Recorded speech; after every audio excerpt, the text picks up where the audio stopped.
Welcome back to Newsday. Joining us now to review some of the headlines of today's newspapers from around the world are Arise News analysts Emmanuel Efeni and Daya Shabwale. Good afternoon, gentlemen. Good afternoon, Cynthia. Good afternoon, Mbai. Good afternoon, Dayo. Good afternoon. Yes, we'll start the review with This Day, Nigeria's newspaper of record. We'll start with the story above the masthead. In groundbreaking move, Arise goes live in South Africa. 9 additional countries, television station now in 54 African countries. Yes. Of course, we've always been global, but this is another step in actualizing the vision of Arise News as a key player in the international media space, projecting the African perspective, reporting Africa to the world and the world to Africa. And, well, I don't, even if I have to just thump my chest, we're doing a good job of that. And this is just another step. And the 9 additional countries include Zimbabwe. Zimba, you'll be clamoring for this. I sure Dayo, well, congratulations to Prince Nduka Obagbena and all of us who are part of this success story, right? The competition is out there. Arise News, foremost African international broadcast organization. It's a very massive prize for Nduka Obagbena, especially from being a representative for Time magazine in those days. So, having this massive network, yes. And the right of there is saying, no, they are saying that they want to give to Africa what CNN and all these mega giants are giving to their country. Yes. So he has been a very brave person to get, charting new waters. Well, and I'm very pleased with him. I'm very happy. Yes, I know you've been with him for a long time. For a long time. And he started this week. Yeah. And if you've been with Prince Nduka Obagbena long enough, you know that there is always a next level to move to. Oh, yes. So I'm sure this is not the end. If you want to call it the beginning of conquering the world. It's the biggest one. Yes. Yeah. Cynthia. So, you said it all. It's a good so day. your face being seen across the continent. Yes. Well, let's move over to other stories. Yeah. The lead story of this day, EFCC declares Yahaya Bello wanted as AGF, warns fugitive ex-governor. Agency tells court it may engage military to effect his arrest. Fagbemi says obstructing justice not allowed. Police withdraw security. Immigration sends signal, puts him on watch list. But I don't think what is happening is even good for Yahaya Bello's image as immediate past governor. You are innocent until proven guilty. And I think his lawyers should just drum that into his ears. Present yourself. No, he has misbehaved politically. That was, I mean, you see, when governors are in office, they have immunity from prosecution. You know that. Many of the governors, that's why they seek to be senators, so that they prolong their immunity. They don't have immunity as senators. That is, they still have that. How can you knew you had this case, you've been to court on this case of so many billions, and then you should expect at one time or the other to be accosted. Yes. And be invited. Nobody is pronouncing him guilty. Go there first. They won't put him into custody immediately. Why should he literally run away? And why should his successor whisk him away from arrest? Well, that it's illegal. In fact, I'm very happy the Attorney General has come out. Waded into this matter. It's above the law. Such a strange scenario. It's not done. Yes. It's misdemeanor. Yeah, so the highest order. I just hope he will do the needful, present himself, so that we stop this kind of at the end of the day, we will appear. Because declaring a former governor wanted, I don't know how it even looks. It's disgraceful. His lawyer, I think his lawyer should advise him that nobody has pronounced him guilty. Can his lawyer find him?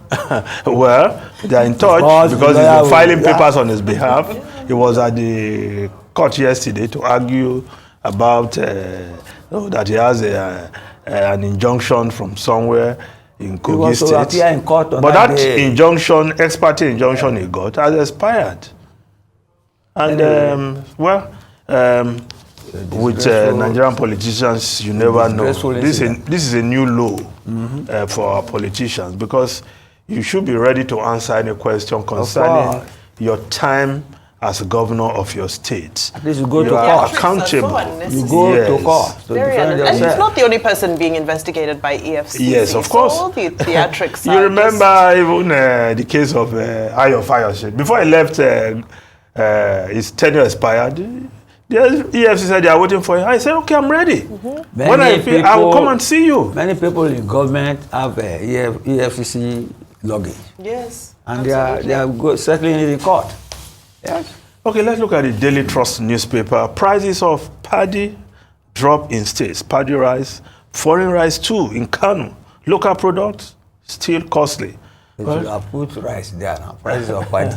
That headline is suspect. No, well, paddy, in some places people buy paddy and go and mill it.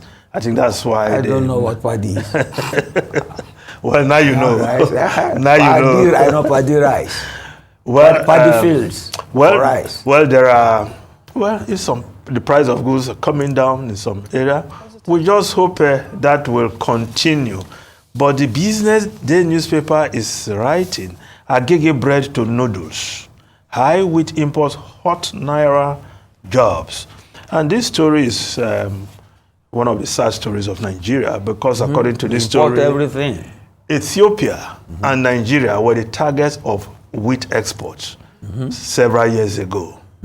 But Ethiopia did the needful, went into wheat production, and they are now able to produce to feed their people. Nigeria made similar efforts, but people collected money and we are growing wheat, and it just went into thin air. And today we are mass importers of wheat. And if there is somebody sneezes in Ukraine or Moscow, that's what is happening. That's what is happening now. Oh, yes. So as a nation, we have to take our food security very seriously. We import our food. Yes, this government has talked about food security from day one, but I have not seen, that maybe you have seen, concrete actions towards mass food production in this country. Food production will not germinate. No, I'm talking of the steps being taken. I saw the commissioning of a number of tractors, I believe, some time ago, which I think it's a step in the right direction, because as of that time, I can't remember the number, but the number of tractors said to be in operation within Nigeria was a very dismal number. I know it was a minimal number, below 20 or along those lines. Whereas functional tractors. Functional. And then when you look at a country like, since we're Pan-African, let's throw this in there, look at a country like Zimbabwe, which is just a minimal, Zimbabwe as a nation is just 15 million people. You can't compare it in size. No, and Zimbabwe has over 13,000 tractors in operation. So, a lot has to be done to invest in mechanizing our farming. I think we're too comfortable. Look at the history of Zimbabwe. Yes. The settlers were there before.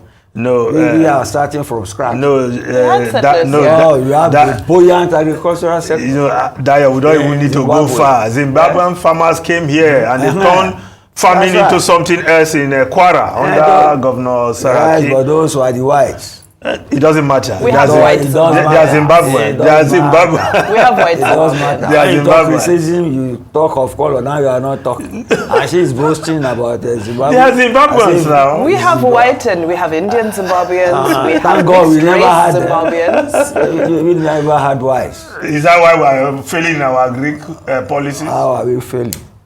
What are you saying? Are people not eating? Leave color bar out of this matter. You complex to whites.